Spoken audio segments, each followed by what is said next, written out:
vì số bọn ôn nên là miền bọn miền là tí này trong bát mua lấy chế là miền mua là nông phê nhóc cứ mua cụ chế chẳng bọn ôn để tí này tao miền bọn ôn là đặt lọp mưa nhông được nông tam Facebook phê chế bọn ôn này và dân này đã toàn ban mới ngày đi nhưng nhung ngày ra pin một bọn khác là ra chia bậc thiên là bọn sắp cam cái máy mình nón đây oi tại dân trên này nhưng hôm nay non luôn nhưng mà sao thì đây nhung cứ chia CEO phần lật khao mọi lúc đại biên ti tăng đây ti krong poi pái hay có chia network cá chay đồng lệ người ta Facebook đôi chia thơ content pi đồng biên liệu pet đồng biên thọ ru hay nằng mùi tiền đó cứ cá chay đồng lệ người ta là biên tu sắp cái hai tha technology đại biên ca control khăng mày tên mà dạ rồi đi cứ phô tới về ban ví dụ sao là sao là miền bom ôn quang pro chứ cho mà đo bậc thiên là bom nhớ nhóm ban tiêu ca là năm pi con cùng buôn trong cô để nhóm thưa sập cam khai đấy cứ chỉ một robot vào phun nhung cứ tăng bị năm pi con cùng pơ máu môn nhóm ca thì to nhóm ca ban đo năm pi con cùng buôn máu cứ nhóm chập đam chỉ mỗi cổ xa nhómนั้นcứ đê khao máu là hồn còn mình té cứ dương đê lụa ban này là lụa từ khang thầy để có dương của công viên rương mũi đó cứ dương phần lật khao bài lẹ cả nã tha mình mến chỉ khao để dương lụa bài sát hay viêm mến sát đôi tha sát lưng đôi khao nhưng bẹ chứ khao bài khao rồi ban này dương cứ lụa bọt đồng ca cho đó nâng đá cho phố ca lụa cứ dương lụa đạch lăng dương lụa bọt đồng bọt thấy khao thì nó cứ dương đê nó bòi bẹt còn mình té nơi không bay nữa cái đã tha made in Thailand dương đê đồng đời oi khang thay cái lụa cái cổng mong mà dương đã tham made in Thailand còn đấy chết đấy khao nó dương đê nó bòi bẹt dương đê cứ khang khi nhom ngày ban này là đê bọt đồng thông oi nhiều bóng á phía sơn khang thay dương nơi bồ bê cái bọt tu tiếngประเทศไทยเลยmà đòn sắp từ ngày mũi cho mà đo năm pi pon mà thấy có covid máu cứ dương ban bằng cân và đến mũi chua thải lại liền chẳng bỏ được khỏi bình tĩnh trong cuộc cái đây máy bao nhóm bị đau máu cứ chỉ nè sờ lạnh khao rồi có bàn tay khao để dương lụa oi thay lúc là việc khao rối về đây từ xa mà này hay nhóm có cho chân thế này nhóm phải cột nhóm tha ổn hay đấy có dương mấy mình đê khao xa tới còn thằng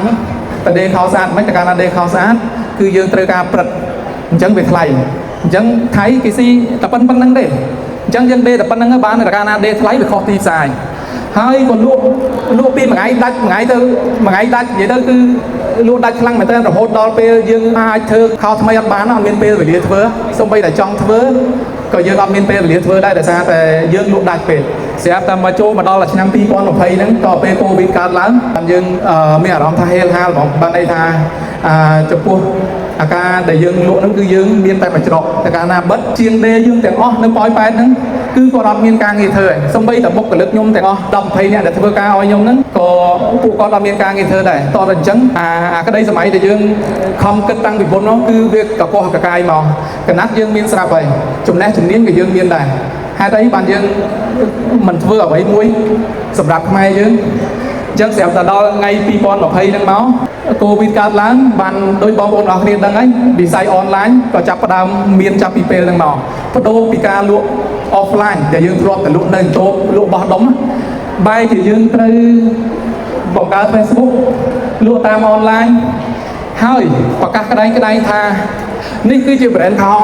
ทำไมแต่งเป็นนู้คือบองโบนทำไมยังต้องมีหนังคอนโทรลลืมสมมติบอกทำไมเกี่ยวกับไทยเกี่ยวกับออตกชัดก็มันได้จากโควิดไซยังเวงช่างยังกระทาคงไงนามุ้ยเกี่ยวกับตัวสกอร์แบรนด์ทำไมแต่ยังจงเป็นจีตรมตรึบุกแต่เลือกยังก็เมียนการเงินเธอตรมตรึเมียนปลาคายซอมรุมเมียนเมาดับไปยังกัดบันทอยการจุ่มน้ำสลบได้ผู้ไอ้ไงยกในตามปรุงได้นั้นในเป็นแต่บนเตียนร้องบองโอนดังไงเป๊ะละบองโอนปุลกอมายังสำหรับเจนปีทางไทยมาเป๊ะละเฉินเป๊ะละถ้ากดสถานเกณฑ์ในกรมโอนนั่งได้ดอกตอนนี้ไหลเกณฑ์ตรมตรึก็บอกเจนมาด้วยยังให้บอกเฮ้ยบองโอนทำไมละโดยทางแต่ในข้อฉบับอ่ะบนเตียนร้องเป๊ะก็จ้องมาเลยขมั้ยคือตรึบ้านcáiจับด่าล้านตรงเนาะต่อไปยังเคยจังก็ยังเมียนสิกระไดท่าไม่ยังไงไม่ก่อนไหมแต่เธอการสอบเกต่อไปเมาเป็นcáiจับด่าล้านด่าตรงเมาแต่จังยังจีโก้ทำไมมารู้ในกลุ่มได้ได้ให้ยังเมียนจุ่มแน่จุ่มเนียนยังเดข้าวตั้งไปอยู่ว่ายังไม่โตมันประกาศไว้สำหรับที่ซาสอบขมั้ยจับปีเปเรื่องเมาก็ยังบ้านจับประดามบางลุกในสนามปีปอน 2020ចាប់ពីពេលហ្នឹងមកក៏យើងបានចាប់ផ្ដើមបើកលក់នៅឆ្នាំ2020រហូតឆ្នាំទី1ឆ្នាំទី2ឆ្នាំទី3ឆ្នាំទី4ក៏អត់សូវមានការគ្រប់គ្រងដែរហើយបងប្អូនគ្រប់គ្រងចាប់ផ្ដើមពីឆ្នាំទី5នេះទៅដែលធ្វើឲ្យបងប្អូនបានទទួលស្គាល់ដោយសារតែកត្តាធំដំណើរការរបស់យើងនឹងគឺ4មុខទី1ធនធានមនុស្សល្អសេវាកម្មអតិថិជនយើងខ្លាំងផលិតផលយើងគឺជាជាក់តែអ្វីដែលសំខាន់មិនអាចខ្វះបាននោះគឺការធ្វើទីផ្សារចំពោះការធ្វើទីផ្សារនេះគឺជាទូទៅដោយតែបងប្អូនធ្លាប់ឃើញហើយគឺខ្ញុំបានធ្វើ personal branding តាំងពីពាក់កណ្ដាលឆ្នាំ2024រៀនធ្វើបដារហូតដល់ឆ្នាំទី25គឺបងប្អូនយើងក៏មានការគ្រប់គ្រងកើនឡើងខ្លាំងហើយអ្វីដែលគាត់សម្គាល់មើលឃើញបានធំចុងឆ្នាំ2025នៅ2026នេះគឺបងប្អូនខ្មែរយើងចាប់ផ្ដើមទទួលស្គាល់ Laulin ថាជា brand របស់ខ្មែរយើងហើយទទួលស្គាល់អំពីគុណភាពស័ក្តិសមនឹងតម្លៃដែលពីដើមគាត់គិតថាខោខ្មែរថ្លៃប្រើមិនកើតទេគឺគាត់ទទួលស្គាល់នៅក្នុងចុងឆ្នាំ2025នេះចំពោះភាពជោគជ័យនៅឆ្នាំ2025ដែលគេស្គាល់រហូតមកដល់2026នេះហើយអតិថិជនគាត់គ្រប់គ្រងខ្លាំងពេកក្នុងនោះដែរក៏យើងមានបញ្ហាប្រឈមខ្លាំងនៅក្នុងឆ្នាំនេះគឺទី1នោះអតិថិជនគ្រប់គ្រងខ្លាំងបងប្អូនបែរជាឆ្ងល់ថារីកចម្រើនគ្រប់គ្រងខ្លាំងហើយនេះបានជាបញ្ហាប្រឈមចំពោះបញ្ហាប្រឈមកន្លែងនេះនៅពេលដែលខ្ញុំធ្វើទៅអតិថិជនគ្រប់គ្រងខ្លាំងពេកអតិថិជនគាត់ឆាតមកមួយថ្ងៃសឹងតែថារាប់ពាន់ឆាតអញ្ចឹងមិនមែនយើងអត់ឆ្លើយទេបុគ្គលិកខ្ញុំឆ្លើយរហូតដល់ទៅ10នាក់ជាងក៏ឆ្លើយអត់ទាន់ដែរធ្វើឲ្យការបម្រើសេវាកម្មដល់អតិថិជនមានការអន់ថយមិនមែនអន់ថយទេដោយសារវាឆ្លើយអស់ខំប្រឹងឆ្លើយឲ្យឆ្លើយអស់ធ្វើវីដេអូសុំទោសអតិថិជនផងនៅឆ្លើយប្រាប់ក៏នៅឆ្លើយអស់ហើយស្របពេលជាមួយគ្នានឹងដែរក៏មានเพจបោកប្រាស់គឺមកច្រើនមែនតើបងប្អូនក្នុងនេះប្រហែលតើមានណាគេដែលចាញ់បោកเพจដែលយកវីដេអូខ្ញុំទៅផុសឲ្យបងប្អូនអរគ្នាមានដែលចាញ់បោកអត់ហើយអត់មានទេគឺអតិថិជនចាញ់បោកច្រើនគាត់បានន័យថាគាត់បង្កើតเพจថ្មីមិនមែនមួយเพจពីរเพจទេណាបង្កើតរហូតដល់10เพจដាក់ឈ្មោះអញ្ញៃហ្នឹងទៅឈ្មោះគេស្អី Big Sale អីហ្នឹងទៅអញ្ចឹងខ្ញុំចែករំលែកនេះក៏ជាការចែករំលែកបទពិសោធន៍ដើម្បីកុំឲ្យបងប្អូនចាញ់បោកគេដែរអញ្ចឹងនៅពេលដែលបងប្អូនស្ដាប់ដល់កន្លែងនេះមុននឹងបងប្អូនទិញអនឡាញសូមបងប្អូនមើលเพจឲ្យបានច្បាស់លាស់ឲ្យបានត្រឹមត្រូវដំណើរការគេតើគេមានបានបង្ហោះពីដើមឯមកអត់ក៏ប៉ុន្តែអាเพจបោកខ្ញុំហ្នឹងគឺវាបង្ហោះទាំងអស់សូម្បីតែអារូបថតពុកហាងក៏យកទៅដាក់អារូបខ្ញុំនេះសិប្បកម្មក៏យកទៅដាក់ហើយប៊ូសទៀតប៊ូសបានសតរាប់អឹមខ្ញុំចែកម្លែកបទពិសោធន៍ដល់បងប្អូនខ្ញុំក៏បានប្តឹង Facebook ហើយខ្ញុំចេះវិធីផ្ដាច់វីដេអូវាតែខ្លួនឯងទៀតផ្ដាច់1មក3ផ្ដាច់2មក5ផ្ដាច់5មក10តតែអញ្ចឹងហើយវាបង្កើត Laulin Original នេះបង្កើតឈ្មោះដូចខ្ញុំ profile ដូចខ្ញុំខ្លែងបន្លំអា follower ទៀតរហូតដល់តែឈ្មោះ3 page ជាប់គ្នាតទៅពេលខ្ញុំឃើញខ្ញុំក្តៅក្រហាយចិត្តពេកមកពីចិត្តយើងនឹងខឹងខ្លាំងពេកហើយមិនមែនខឹងនឹងខឹងដោយសារពួកគាត់មកដណ្ដើមអាជីវកម្មយើងខឹងដោយសារគាត់ទៅបោកប្រាស់អតិថិជនដែលគេចាញ់បោកខ្ញុំអត់មានអស់លុយអស់កាក់ទេក៏ប៉ុន្តែអាចជាអតិថិជនដែលចាញ់បោកនោះខឹងស្អប់ខ្ញុំតែអាហ្នឹងខ្ញុំអត់គិតទេតែអ្វីដែលខ្ញុំបារម្ភនោះគឺខាតបង់លុយកាក់របស់បងប្អូនដែលចាញ់បោកគេតែម្ដងថ្ងៃទី24ខែ7នេះក៏មានស្របគ្នាដែរក៏មានចំនួនព្រំដែនកាត់ឡើងទៀតនិយាយទៅនេះទុកជាប់ទុកតែម្ដងទី1បាត់เพจធំដែលខំធ្វើ5-6ឆ្នាំហើយគឺដាច់បាត់ពិតបង្កើតថ្មីមកក៏មានការបាក់ទឹកចិត្តតិចតួចចំនួនព្រំដែននេះក៏កើតឡើងក៏ប៉ុន្តែអានេះអត់បញ្ហាអ្វីដែលជាបញ្ហាថ្ងៃទី8ខែ12នេះដែលយើងមានសង្គ្រាមដោយបងប្អូនអរគ្នាដឹងស្រាប់ហើយនៅខាងប៉ោយប៉ែតនោះគឺក្តៅកពុកប្រហែលជាប្រហែល20ថ្ងៃពេលខ្លះក៏មានអារម្មណ៍បាក់ទឹកចិត្តក៏មានវិបត្តិផ្លូវចិត្តកើតឡើងដែរក៏ប៉ុន្តែស្របពេលគ្នានឹងដែរយើងអត់អាចតូនទៅតាមស្ថានភាពបានទេបងប្អូនអរគ្នាដោយបងប្អូនអរគ្នាក៏ប្រហែលជាមានអារម្មណ៍ហ្នឹងក៏ដូចជាខ្ញុំបានដែរព្រោះបងប្អូនអរគ្នាក៏សុទ្ធតែជាអ្នកលក់ដូរដូចគ្នាសុទ្ធតែជាប្រជាជនខ្មែរដូចគ្នាអារម្មណ៍របស់បងប្អូននិងអារម្មណ៍ខ្ញុំពេលហ្នឹងគឺអត់ខុសគ្នាទេហើយផលវិបាកមួយទៀតនៅក្នុងការធ្វើវីដេអូដោយបងប្អូនអរគ្នាដឹងស្រាប់ហើយនៅពេលដែលមានសង្គ្រាមនឹងកើតឡើងអ្នកលក់ដូរទាំងអស់មិនថាតែខ្ញុំមិនថាបងប្អូនទេនៅពេលដែលបោះការលក់គឺអត់បានទេម្នាក់គឺតាមដានព័ត៌មានសង្គ្រាមខ្មែរថៃហើយការលក់ក៏ធ្លាក់ចុះមួយកម្រិតទៀតហើយត្រង់ចំណុចនេះផងដែរទោះបីជាមានរឿងច្រើនកើតឡើងក៏ដោយចំពោះការចូលរួមឧបត្ថម្ភក៏យើងនៅតែឧបត្ថម្ភដោយកន្លែងនេះក៏យើងបានផលិតខោជូនបងកងទ័ពជួរមុខហើយនឹងផ្ញើខោទៅដល់កងទ័ពជួរមុខហើយនឹងខោផ្ញើដល់ជួនពិសិដ្ឋជាច្រើនកន្លែងទាំងការទៅផ្ទាល់ក្តីទាំងថវិកាក្តីទាំងកម្លាំងចិត្តក្តីខ្ញុំជឿថាបងប្អូននៅទីនេះទាំងអស់គ្នាគឺសុទ្ធតែបានចូលរួមទាំងអស់គ្នាចំពោះការបរិច្ចាគសម្ភារៈផ្សេងឬក៏ថវិកាខ្ញុំជឿថាបងប្អូនគឺមិនអត់ទេអារម្មណ៍ជាខ្មែរមួយនេះគឺខ្ញុំដឹងច្បាស់ថាបងប្អូន ប្រកបជាឧបត្ថម្ភដូចគ្នាមានច្រើនមានតិចច្រើនក្តីតិចក្តីគឺបងប្អូនគឺត្រូវចូលរួមទាំងអស់ហើយទន្ទឹមនឹងគ្នានឹងការបាក់ទឹកចិត្តដែរខ្ញុំក៏បានរើបានមកបើក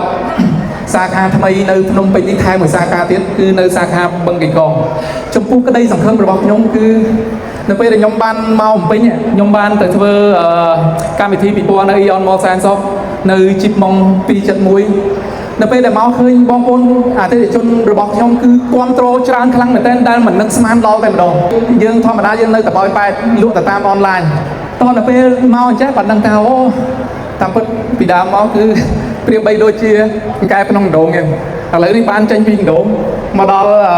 សាខាបឹងកេងកងក៏អតិថិជននៅមកគាំទ្រច្រើនទៀតខំអួតប្រាប់តែអតិថិជនថាកន្លែងថ្មីយើងមានទីតាំងធំទូលាយគឺមានកន្លែងចតឡានធំអីធំក៏ប៉ុន្តែចុងក្រោយអតិថិជននៅតែអត់មានកន្លែងចតឡានដោយសារតែអតិថិជនទៅគាំទ្រច្រើនពេកសូម្បីតែថ្ងៃនេះក៏អតិថិជននៅស្តង់ខ្ញុំក៏មានច្រើនដែរអញ្ចឹងកន្លែងផងដែរក៏ខ្ញុំសូមអរគុណដល់អតិថិជនទាំងអស់គ្នាដែលគាំទ្រផលិតផលខ្មែរមិនថាបងប្អូនមិនថាខ្ញុំចាប់ពីថ្ងៃនេះទៅគឺពហិការតែម្ដងសូមអរគុណដល់អតិថិជនទាំងអស់គ្នាដែលគាំទ្រផលិតផលខ្មែរមិនថាបងប្អូនមិនថាខ្ញុំចាប់ពីថ្ងៃនេះទៅគឺពហិការតែម្ដង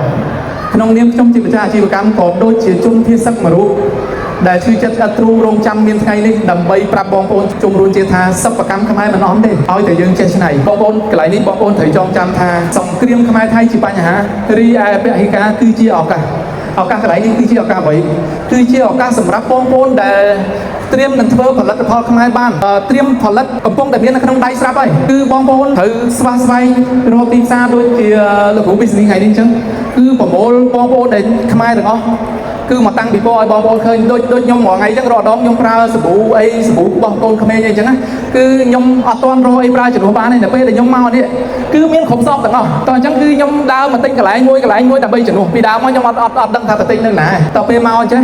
គឺខ្ញុំដឹងហើយថាខ្ញុំត្រូវប្រើឲ្យបន្តដូចជាថ្នាំដុសធ្មេញសាប៊ូកក់សក់អីគឺមានគ្រប់អស់ហើយអញ្ចឹងបងប្អូនអាចដើរមើលក្នុងនេះបានដើម្បីជំនួសបានហើយចំពោះលក្ខណៈពិសេសរបស់ឡៅលីនតើឡៅលីនមានលក្ខណៈសម្គាល់ដូចម្ដេចខ្លះដែលជឿជាក់បានថាជា brand ខ្មែរទី1ឡៅហ្នឹងគឺជាតកូលរបស់ខ្ញុំបាទខ្ញុំឈ្មោះឡៅឆេងហើយចំពោះលីននេះខ្ញុំដាក់ឈ្មោះរបស់គ្រួសាររបស់ខ្ញុំគាត់ឈ្មោះកឹមលីនខ្ញុំដាក់ឡៅបូកនឹងលីនហើយក៏មានបងប្អូនមួយចំនួនយល់ច្រឡំថា brand នេះប្រហែលជា brand របស់ប្រទេសឡាវđóដាក់ឈ្មោះឡាវពីមុខណាគេស្មានឡាវតែតាមពិតគឺជា brand របស់ខ្មែរទេចំពោះទី2ឈ្មោះខ្មែរហើយម្ចាស់អាជីវកម្មគឺជនជាតិខ្មែរបាទគឺយើងខ្មែរទាំងអស់បុគ្គលិកក៏ខ្មែរជាតិដេកក៏ខ្មែរគឺខ្មែរមួយស្ថាប័នតែម្ដងហើយចំពោះទី3ដែរនៅក្នុងប៉ាយខោរបស់យើងនេះគឺមានដាក់អក្សរខ្មែរដាក់ថាស្នាដៃខ្មែរពាក្យថា made in Cambodia នៅលើនឹងផ្ទាល់តែម្ដងហើយចំពោះការវេចខ្ចប់ផលិតផលបងប្អូនខ្មែរយើងមួយចំនួនតែងតែគិតថាខ្មែរយើងគឺវេចខ្ចប់អត់ទាន់ស្អាតតែអានេះខ្ញុំមិនចង់និយាយថាស្អាតមិនស្អាតទេប៉ុន្តែអានេះគឺគាត់ចង់បង្ហាញប្រាប់បងប្អូនប្រអប់នេះគឺជាការវេចខ្ចប់របស់យើងការ version ដំបូងមានចេញមកដំបូងហើយគឺយើងមានថង់ frozen បែបនេះហើយចំពោះថង់នេះដែរគឺយើងធ្វើឡើងនេះ woven បានន័យថានៅពេលដែលបងប្អូនយកទៅហើយគឺបងប្អូនអាចច្រកសភៅច្រកអីកូនទៅរៀនបានយើងអាចប្រើប្រាស់ជាបន្តបានដល់យើងមិនបាច់បោះចោលគឺយើងអាចយកទៅប្រើបន្តបានហើយចំពោះការវេចខ្ចប់ផលិតផលបងប្អូនខ្មែរយើងមួយចំនួនតែងតែគិតថាខ្មែរយើងគឺវេចខ្ចប់អត់ទាន់ស្អាតតែអានេះខ្ញុំមិនចង់និយាយថាស្អាតមិនស្អាតទេប៉ុន្តែអានេះគឺគាត់ចង់បង្ហាញប្រាប់បងប្អូនប្រអប់នេះគឺជាការវេចខ្ចប់របស់យើងការ version ដំបូងមានចេញមកដំបូងហើយគឺយើងមានថង់ frozen បែបនេះហើយចំពោះថង់នេះដែរគឺយើងធ្វើឡើងនេះ woven បានន័យថានៅពេលដែលបងប្អូនយកទៅហើយគឺបងប្អូនអាចច្រកសភៅច្រកអីកូនទៅរៀនបានយើងអាចប្រើប្រាស់ជាបន្តបានដល់យើងមិនបាច់បោះចោលគឺយើងអាចយកទៅប្រើបន្តបានហើយចំពោះចំណុចនេះផងដែរក៏ខ្ញុំឆ្លៀតក្នុងឱកាសហ្នឹងចង់ចែករំលែកបទពិសោធន៍ផ្ទាល់ខ្លួនថាហេតុអ្វីបានខ្ញុំរកស៊ីឡៅលីនអាចឈរជើងរហូតដល់ 5-6 ឆ្នាំទៅពេលនេះដែលទី1នោះគឺខ្ញុំមានធនធានមនុស្សដែលល្អដូចជាបុគ្គលិករបស់ខ្ញុំម្នាក់មិនតិចជាង5ឆ្នាំទេបើបុគ្គលិកចាស់គឺ10ឆ្នាំជាងនេះដូចអូនពងថត2នាក់នេះគឺគាត់4-10ឆ្នាំហើយគាត់នៅជាមួយខ្ញុំ4-10ឆ្នាំ5-10ឆ្នាំហើយពេលខ្លះបកទៅក្រោយនេះតិចដែលខ្ញុំលក់នៅថៃហ្នឹងពេលខ្លះខ្ញុំ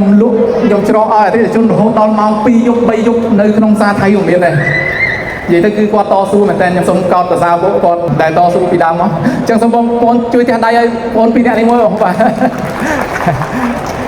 បាទហើយទី2ទៀតគឺសេវាកម្មអតិថិជនបងប្អូនអរគ្នា សេវាកម្មអតិថិជននេះបើសិនជាយើងមើលទៅយើងថាធម្មតាហើយក៏ប៉ុន្តែសម័យឥឡូវនេះបើសិនជាយើងលក់បែបអនឡាញបើសិនគេឆាតហើយយើងទុកយូរអត់តបគឺអតិថិជនខឹងតែម្ដងជាពិសេសខឹងច្រើននោះបើយើងធ្វើកាន់ដដាអតិថិជនកាន់តែខឹងក៏ប៉ុន្តែយើងចេញសារសុំទោសទៅគាត់យល់ពីយើងអត់អីកុំឲ្យតែយើងអត់ដើរហើយគឺយើងឆ្លើយតបគាត់យឺតទៀតអាហ្នឹងមិនយ៉ាប់ហើយចំពោះចំណុចទី3នេះចំណុចទី1មានចំណុចទី2មានចំណុចទី3នេះក៏ត្រូវតែល្អដែរផលិតផលគឺមានគុណភាពខ្ពស់ស្តង់ដារថោរបស់យើងទាំងមូលនេះតាំងពីចង្កេះរហូតដល់ចុងជើងគឺ material គឺយើងបំពាក់គឺសុទ្ធតែរបស់ល្អដូចជាលាវជារូតគឺយើងប្រើសុទ្ធតែរបស់គុណភាពខ្ពស់អត់ចេះច្រេះអត់អីចឹងហើយការកំងកណាត់គឺយើងមិនមែនយកអត់ស្តុកទេគឺបានន័យថាយើងកំងបែបលក្ខណៈច្រើនតែម្ដងបាទឥឡូវឧទាហរណ៍ថាយើងមាន3មុខនេះហើយយើងមានបុក3មុខនេះហើយក៏អត់ទាន់គ្រប់គ្រាន់ដែរជាម្ចាស់អាជីវកម្មមួយរូបបើសិនជាយើងមិនចេះធ្វើទីផ្សារទេពិបាកដេញជើងពិបាកប្រជែងជាមួយនឹងអ្នកផ្សេងបើសិនជាយើងអត់ចេញចែករំលែកអត់ចេញ review ផលិតផលរបស់យើងខ្លួនឯងគឺពិបាកនឹងគេស្គាល់ព្រោះអីសម័យនេះសម័យបរិបទ digital បងប្អូនយ៉ាងហោចណាស់ម្នាក់ក៏ត្រូវមាន page 2ដែរទី1គឺ page អាជីវកម្មទី2គឺ page ផ្ទាល់ខ្លួនដូចជាខ្ញុំបាទអញ្ចឹង page លក់អវ៉ាន់ខ្ញុំគឺមានមួយហើយបន្ទាប់មក page ផ្ទាល់ខ្លួនដែលយើងចែករំលែកនេះគឺមានមួយទៀតហើយចំពោះ Facebook គឺយើងត្រូវការចែករំលែកផងត្រូវការ review លក់ផងក្នុងនឹងដែរ platform ដែលដើរសប្តាហ៍នេះគឺពី TikTok ហើយនិង Facebook គឺយើងអាចបង្ហោះមួយគ្នាបានគឺយើងធ្វើវីដេអូគឺឥឡូវការធ្វើវីដេអូគឺងាយខ្លាំងជាងមុនខ្លាំងមែនតើឲ្យតែបងប្អូនដឹងនឹងបងប្អូនអរគ្នាចំពោះកន្លែងនេះគឺជាចំណុចសំខាន់ដែលខ្ញុំចង់ចែករំលែកដល់បងប្អូនអរគ្នាចំពោះការធ្វើវីដេអូចំពោះការធ្វើវីដេអូពីដំបូងមូលហេតុអ្វីបានជាពីមុនខ្ញុំធ្វើវីដេអូផុសទៅអត់តាក់ទាញដោយសារតែយើងអត់ដឹងថាអ្នកមើលហ្នឹងគេចង់បានបែបម៉េចចំពោះទី1ហ្នឹងដូចថានៅពេលដែលដំបូងខ្ញុំអត់ដឹងខ្ញុំធ្វើវីដេអូដំបូងយើងចេញមកយើងមួយអញ្ចឹងណាជម្រាបសួរបងប្អូនអរគ្នាថ្ងៃនេះខ្ញុំមកចង់ប្រាប់បងប្អូនពីវិធីអញ្ចេះចុះតាមពិតពីមុនគឺខ្ញុំធ្វើអញ្ចឹងដែរធ្វើអញ្ចឹងក៏អត់ដើរទេបងប្អូនប្រហោះទៅបានបើសិន page ថ្មីផង100 view 150 view អស់ហើយគេចប់ត្រឹមហ្នឹងហើយចំពោះចំណុចទី1ហ្នឹងដែរបើសិនជាបងប្អូនធ្វើដំបូងបែបអត់ដឹងតែបងប្អូនធ្វើយូរទៅបងប្អូននឹងចេះទៅហើយសំខាន់ខ្ញុំវាចង់ឲ្យបងប្អូនចាប់ផ្ដើមទៅធ្វើអ្នកដែលមិនទាន់ធ្វើគឺចាប់ផ្ដើមធ្វើបណ្ដោយទៅឆ្ងល់អីយើងអាចសួរអ្នកដែលនេះបានន័យថាផ្ដើមពីដំបូងអញ្ចឹងចេញមកភ្លាមគឺយើងនិយាយយកតែម្ដងយើងដាក់ហ៊ុកណាគេហៅថាហ៊ុកអា3 second 5 second ដំបូងយើងចង់ដឹងតែអីឥឡូវឧទាហរណ៍ថាខ្ញុំចង់ចែករំលែកមួយវីដេអូនេះសម្រាប់តែប្រុសឯងបើស្រីបាច់មើលអូមឡងអាហ្នឹងចូលពាក់បាត់ហើយស្រីគឺអត់អូសតាណាហ្មងខ្ញុំចង់ចែករំលែកអំពីអាចុច Facebook នោះថាកុំឲ្យមើលព្រោះអាហ្នឹងប្រុសគេលាក់និយាយតែអញ្ចឹងមករាប់អត់និយាយតែមួយម៉ាត់ហ្នឹងឯងហើយវីដេអូអត់ត្រូវការវែងឥឡូវស្តង់ដារគេឲ្យ1នាទីកន្លះក៏ប៉ុន្តែបងប្អូន1នាទីកន្លះតាមពិតក៏នៅវែងដែរបងប្អូនយកច្បិចត្រឹម1នាទីចុងក្រោមមកបានហើយតែបើបានក្រោមកន្លះនាទីកាន់តែល្អវីដេអូយើងគឺរីកល្អមកក្រោមកន្លះនាទីក៏ប៉ុន្តែបើពិបាកធ្វើក្រោម1នាទីហើយចំណុចទី2តើការចាប់ផ្ដើមធ្វើវីដេអូ TikTok ឬក៏វីដេអូ Reel ហ្នឹងដំបូងមានបញ្ហាប្រឈមអីខ្លះខ្ញុំចាប់ផ្ដើមសម្រាប់ខ្ញុំនេះគឺថតដំបូងភ្លាមគឺពិបាកខ្លាំងមែនតើគឺមាត់រឹងនិយាយអត់ចេញខ្លាចកាមេរ៉ាយប់ឡើងអញ្ចឹងខ្ញុំសេ script អង្គុយសេ script សិនព្រោះយើងអត់ចេះទៅសេដល់ម៉ោង2សេដល់ម៉ោង1 2យប់ទៅសេហើយស្អែកឡើងនៅអានអាហ្នឹងហើយតទៅពេលមើលឆ្លងឆ្ងល់តែតទៅពេលយើងយល់ពីវាទៅយើងធ្វើពីមួយថ្ងៃទៅវាខ្លាយវាជាទម្លាប់ទៅគ្រាន់តែទាញកាមេរ៉ាមកដាក់មកនិយាយយកនិយាយតែមួយម៉ាត់ហើយចំពោះប្រភេទ content ណាដែលខ្ញុំចាប់យកមកថតរាល់ដងគឺដូចជា3 4ដោយសារតែឥឡូវឧទាហរណ៍ថាខ្ញុំលក់ខោហើយយើងប្រាប់ពេលអំពីវិធីថតរូបអញ្ចឹងដល់ពេលដែលក្នុង Facebook ហ្នឹងឲ្យតែយើងចែករំលែកដឹង review ឡើងហើយអញ្ចឹងធម្មតាតែគេឃើញយើងចែកថតរូបគេឃើញយើងស្លៀកខោហ្នឹងហើយអញ្ចឹងគេស្គាល់ផលិតផលយើងម្ដងតិចទី1 content ថតរូបទី2 content អ្វីក៏ដោយឲ្យតែបងប្អូនចេះដូចជាខ្ញុំយល់អំពីការចុចទូរស័ព្ទហ្នឹង technology អញ្ចឹងខ្ញុំអង្គុយថតទៅហើយខ្ញុំដាក់ខោខ្ញុំពីក្រោយអញ្ចឹងដល់ពេលដែល technology ហ្នឹងគេចង់ដឹងទៅយើងចែកគេ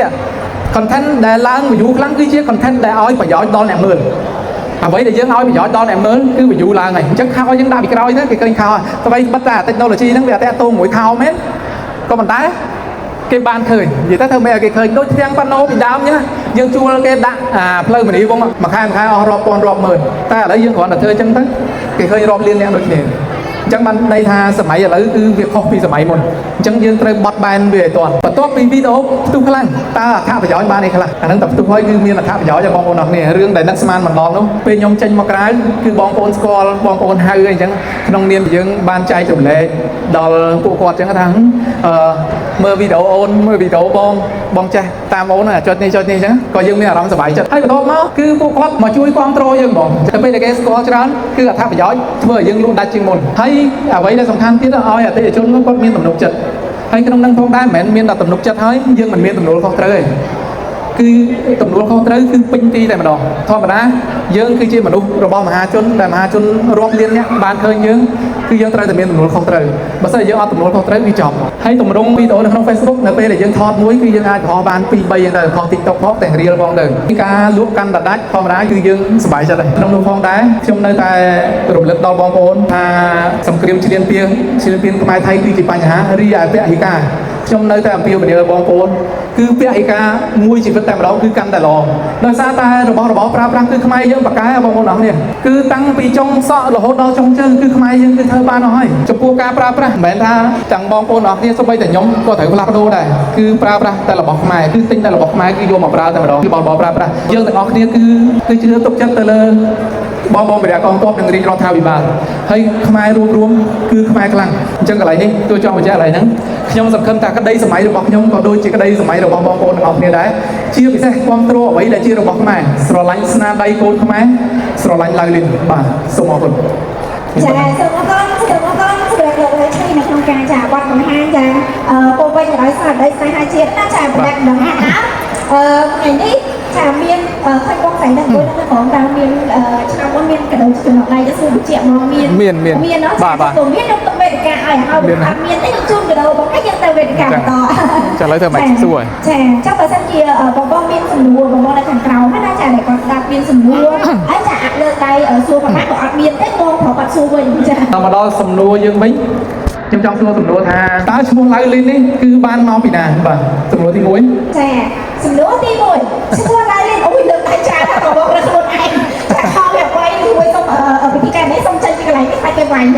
ចាសុំជួយបងរកតែម្ដងហ៎ដាក់មកសំណួរពីសំណួរទៀតហ្នឹងឃើញគាត់លើកដៃច្រើនបាទបងរកចាចូលឥឡូវមិញដាក់មកសំណួរតិចពេកថែមមកសំណួរទៀតតើ brand ម៉ាកខ្មែរឡៅលីននេះបង្កើតឡើងនៅក្នុងឆ្នាំណាអញ្ចឹងពីសំណួរអញ្ចឹង3គ្រាន់អញ្ចឹងមក3នាក់មកណាគេមកមុនយកមុនឡើងមកអត់មុនទៅតែកូនចាបងសុំជើញមកណាចាអូចាបងតែពីសំណួរមក3នាក់បាទចិត្តបងបងទៅតែបងមកទៅទៅបាន1ទៅ2ទៀតចាបងមួយ100ដុល្លារណាបងណាចាដល់ទេចូលមិនចូលទេចាចាំបងអញឆ្លើយလဲសួស្ដីដល់បងជាម្ចាស់ដែលឡៅនេះហើយក៏ដូចជាបងពីកូនយើងកិត្តិយសទាំងអស់ដែលមានវត្តមាននៅទីនេះបាទខ្ញុំមុននឹងឆ្លើយសំណួរខ្ញុំសូមជម្រាបឈ្មោះខ្ញុំបន្តិចសិនដើម្បីបន្តមកដើម្បីខ្ញុំឆ្លើយសំណួរខ្ញុំបាទឈ្មោះឡៃហុងបាទហើយចំពោះប្រេងឡាននេះគឺខ្ញុំក៏ជា fan របស់គាត់ម្នាក់ដែរខ្ញុំអាសាមើលផេកការ live ជាពិសេសការ review របស់ហើយការលក់សម្ភារៈរបស់គាត់គឺល្អមែនអញ្ចឹងណាបងហើយផ្ដោតជាមួយនឹងសំណួរដែលបងគាត់សួរថាតើឈ្មោះថាឡៅលេងហ្នឹងគឺជា brand របស់គាត់តើមានប្រភពមកពីណាដែរបាទហើយចំពោះឈ្មោះថាឡៅលេងនេះតាមអ្វីដែលខ្ញុំបានស្ដាប់បងគាត់បានធ្វើការបទបង្ហាញគឺឈ្មោះឡៅលេងគឺឡៅគឺជាឈ្មោះមានតកបបងបាទហើយចំពោះលេងគឺឈ្មោះបងស្រីដែលគាត់អង្គុយខាងមុខនេះដែរបាទចាត្រូវទេបងចាអូយតែក្រោមដល់សម្រាប់ឆ្លើយទេចាអត់បានហ្នឹងផងបាទឆ្លើយមិនអីទេចាចឹងទៅសំណួរទី2បងចាសំណួរទី2បងតើតោមួយសំណួរទី2ហើយតាមដែលខ្ញុំបានមើលបទបង្ហាញរបស់បងខ្ញុំក៏អត់បានច្បាស់ថាបងបានបង្កើតក្នុងឆ្នាំណាដែរប៉ុន្តែអ្វីដែលខ្ញុំបានដឹងគឺបងគាត់ចាប់ដើមរកស៊ីតាមប្រព័ន្ធអនឡាញគឺចាប់ពីសម័យ COVID មកហើយមានការគ្រប់គ្រងបន្តតែអ្វីដែលជាការកត់សម្គាល់សម្រាប់ brand របស់បងដែលមានការគ្រប់គ្រងខ្លាំងគឺចុងឆ្នាំ2025ចាចាំបន្តទៅអ្នកបន្តចាចាំបងផងអ្នកប្រកាសចម្លើយចាបាទជាបងប្អូនសូមទៅសេចក្ដីទាំងអស់បានជួយយល់មកជាបាទឲ្យឡើងទៀតបងពីតទៅនេះឈ្មោះសំណួរទី1ដែលបងត្រូវបានសួរនេះគឺbrand ឆៃរបស់បងហើយនេះគឺកបោឈ្មោះឡើយនេះគឺជាក្រុមវិសាបងផ្ទាល់បងគាត់នេះជាឈ្មោះក្រុមវិសាបងតែនិយាយបងផ្ទាល់បាទហើយក្នុងឆ្នាំដែលបងស្ อยู่ที่นี่มีนะตาแรงบองจำนวนบองการของชนะนี่คือโอ้ต่อต่างๆก็ทำโอ้ต่อจับบ้านสักบองการเรียนสามนี่คือบองจับตามันของชั้นแต่มีโควิดแต่มีความลำบากคนมีความไม่บอกมีตัวกลางตัวท้ายคือจะจงชั้นคนมีการไปตัว បាទ còn một số đại lao trên tiền được nó được thì còn thì có còn một thì muối từ mua lao đi nó cái lao mà bị mua bỏ bóngคือdoแต่ของบอโตกินมาดูตัวเก่าเยอะของบอให้ตั้งเอาไว้ในมือจังนั่นคือแบบนี้บอลไม่รู้ว่าติดใต้บอลการถึงจับหากินของการบอลไทยบอลเปย์เลยถูกปากตั้งในเจ้าหน้าที่กองเพชรนั้นตึกเงินหนาเตะจนบอลมันกลาง ចាអញ្ចឹងទុកឲ្យបងប្រុសជាអ្នកកាត់សេចក្តីចាចាអ្នកខាងក្រោមគាត់ថាគាត់ឆ្លើយត្រូវអត់ដើម្បីអ្នកគួរតែបានអត់ចាមិនមានការឆ្លើយតបពីទេព្រោះអត់បានកាដូទៅខ្ញុំឡើយចា បាទអញ្ចឹងពួកគាត់សុទ្ធតែឆ្លើយត្រូវហើយបាទបងតាតូនទីគាត់មើលបងបាទ ចាបងទាំង3ចាចាគឺទទួលបានកាដូអនុស្សាវរីយ៍ពីបងប្រុសចាបងប្រុសហៅឆេចាចិនចាសិប្បកម្មក៏ដូចជាសម្លៀកបំពាក់ ចាំមើលបខុសលេខចាំដោលេខចឹងបាទបាទ ប្រែខែ100%ចាអត់មានកូនកាត់ទេ តោះថតជំនាញ នេះកដាលហ៎ បាទបាទបាទខាងបងនៅក្រៅនិយាយផងបងចាខ្ញុំថតចាលើលេខជាមួយនោះទេ បាទអរគុណអរគុណអរគុណ តែបីតែខាងក្រៅក៏មានជាលិខិតថ្លែងដល់កូនជូនទៅដល់បងផងដែរដែលសូមអញ្ជើញ បាទ